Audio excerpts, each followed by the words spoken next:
Hey guys, what's up? I am Jody with Board Game Perspective. Today, we are taking a look at, drumroll please, It's a Wonderful World, a game shipped to us by Lucky Duck Games. Now this is a 1 to 5 player game and plays in a roughly 45 minutes. Now in this game, you're going to be leading an expanding empire where you must choose the path that will get you to develop faster and the best compared to your competitors. So this game is all about card drafting, where we got lots of cards here, and engine building with a lot of different colors of resource cubes out on the board. So, sounds like fun to you? Let's see how this game plays.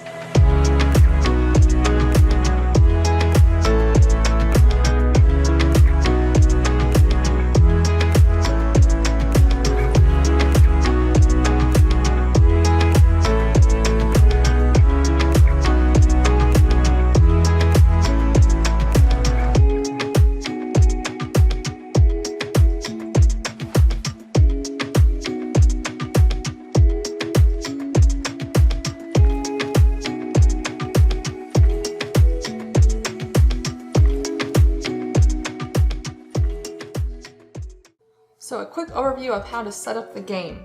So first you're going to assemble the game board, two pieces that just go together, and then you're going to form a deck here, which you will shuffle, and you will place the round tracker on the one. There's going to be 4 rounds.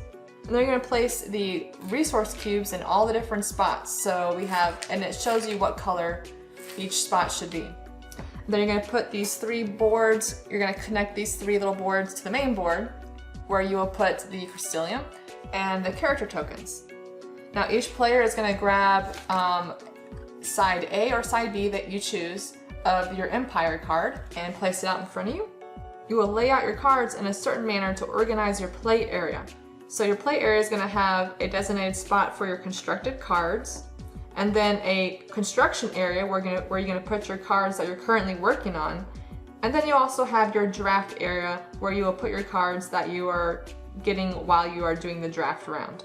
So this game is played over 4 different rounds. And at the end of the 4th round, you will count up your victory points and see who wins. Now each round consists of 3 different phases. You have the draft phase, planning phase, and production phase. Now in this game, you don't take turns, but everyone plays simultaneously. So everyone is going to perform their actions in each phase at the same time. Hey guys.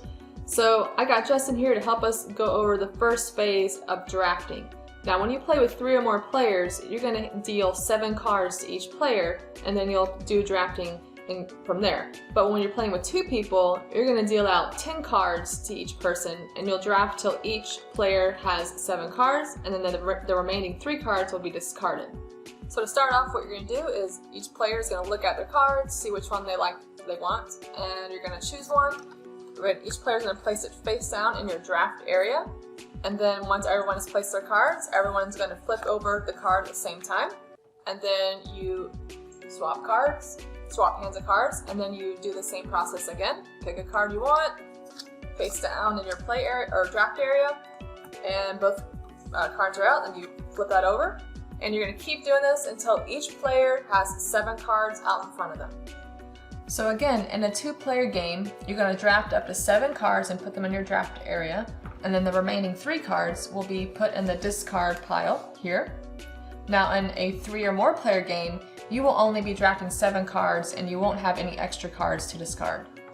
Alright, so before we go over the second phase of planning, let's go over the anatomy of some of the cards here. So first we got the Empire card, which every player will have to start. So on this card, you have the production area right here. These will be victory points at the end of the game. You have down here the crystallium production cost, the name of the card, Empire name of the card. You have the side, this is A, the other side is going to show a B. And then here is the area where you're going to be constructing your cards and have the stockpiling area here. So next, let's go over the anatomy of a development card. Now there are different types of development cards shown here. Now all of these different types of cards also correspond with the colors of different resource cubes laid out on the board. Alright, so on these cards you've got the name here. The number in the upper right hand corner shows you how many copies of this card are in the game. Then you have the recycling bonus right here, and the card type there. And then on the very bottom, you got the production. And above that is the construction bonus. And then this would be 4 victory points at the end of the game if you constructed this. And then lastly, you have the construction cost here. So for the planning phase, you have to make a decision about what you're gonna do for each development card here listed. So the two options you can do are slated for construction, where you're gonna place the cards that you want in the construction area. So I'm gonna go ahead and place a couple cards up out here in the construction area. So these I'm gonna work on building. Or you can choose to recycle your cards, where you will get the recycling bonus for all the cards that you recycle. So for these, I've got 4 cards here I'm gonna recycle. I'm gonna get 2 blue cubes and 2 yellow cubes. And I will get those out here. And then you're gonna discard all these cards from the game. Now, as soon as you get these cubes, you have to make a decision about whether to put them on your board or on a card under construction, or place them on your Empire card. So for here, I got these 3 yellow cubes. I'll just put them on the Empire card, and then I'll put these 2 blue cubes on this construction card here. So another thing to note is if recycling a card permits you to place the final construction resource on another card that's under construction, then this immediately completes the construction. So say I had gotten 4 blue cubes from recycling bonuses on my cards, this would be immediately constructed. I would return these back to the supply, and then this would go immediately down here to my production spot on my Empire, and I also get this construction bonus. So the planning phase ends once a decision has been made for each development card. Now after the planning phase, we move right into the production phase. Now this is going to comprise of 5 sequential production steps that correspond with these different resource piles right here. So this will be the first step, then here, then here, then here, and then here. So let's go over how we do the production steps. So everyone at the same time is going to add up how many different resources they have on their Empire cards or any cards that have been constructed. Cards that are under construction do not count toward the production. So for example, let's say we have constructed these 2 cards as well. So this is what we're producing. So on the first step, which is materials of this color here. So on my Empire card and construction cards cards that I've constructed, I have a total of 3 materials. So each person's gonna add up how many they have. So this player had 3 materials, so you're gonna grab 3 materials from the supply. And once everybody has grabbed their cubes from the supply, you then have to figure out the supremacy bonus. To do this, all players will announce their production total to the other players, and whoever has the most of that resource will earn the supremacy bonus and immediately take the corresponding character token. So for this example, this player had gotten 3 of this production step.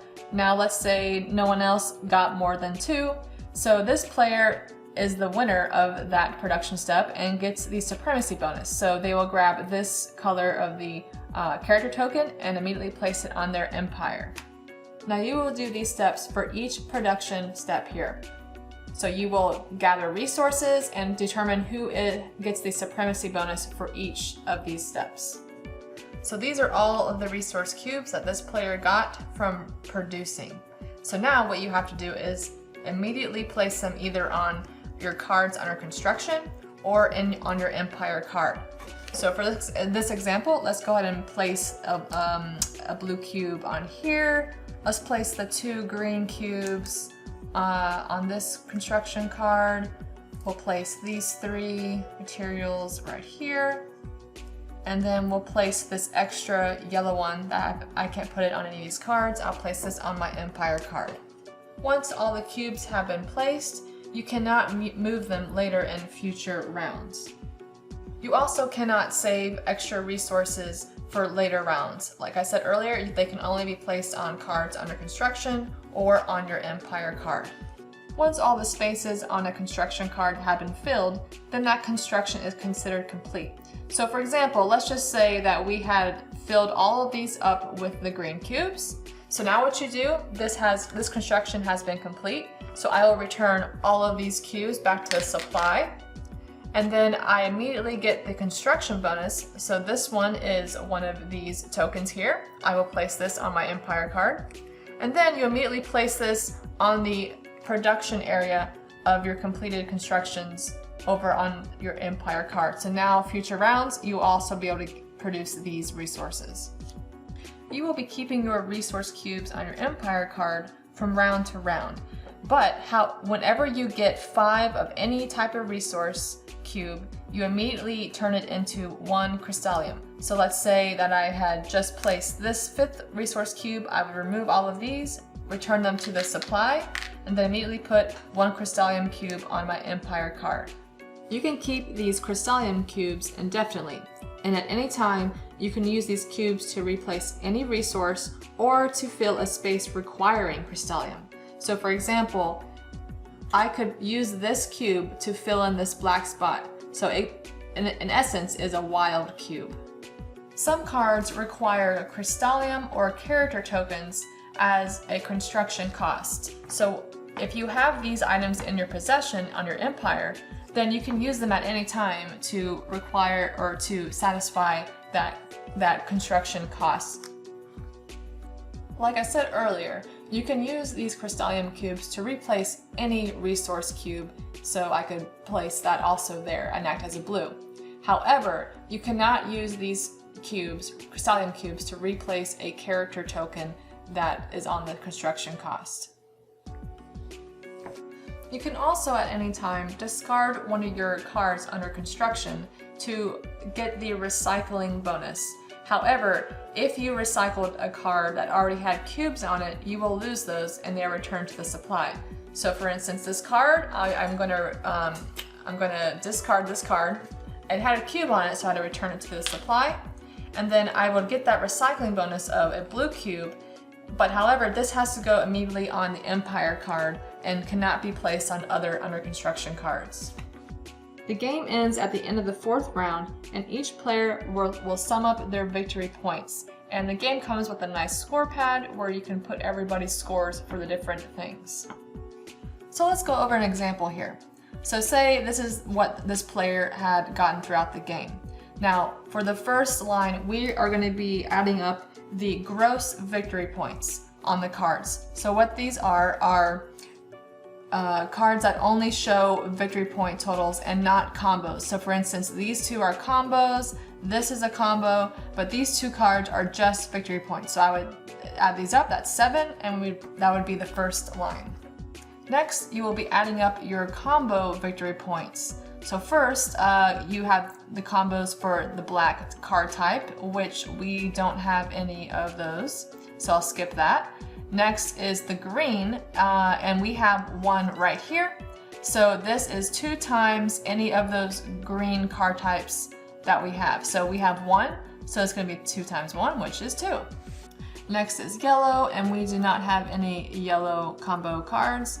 And then next is blue, and we have 1 here. So this is 2 times our different blue types of cards. So we have 2 of those. So it'll be 2 times 2, which is 4 points. Next, you'll be totaling your blue character tokens. So I have a combo right here on this card, which says I can get 1 victory point per blue character token that I have. So I've got 4 of them, so that's 4 points from that card. And then each one of these are 1 point by themselves. So I got 4 plus 4, and that's going to be 8 points for those.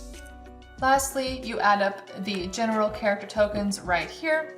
I don't have any combos on my cards, so these are just 1 point each. So 1, 2, 3, 4, 5.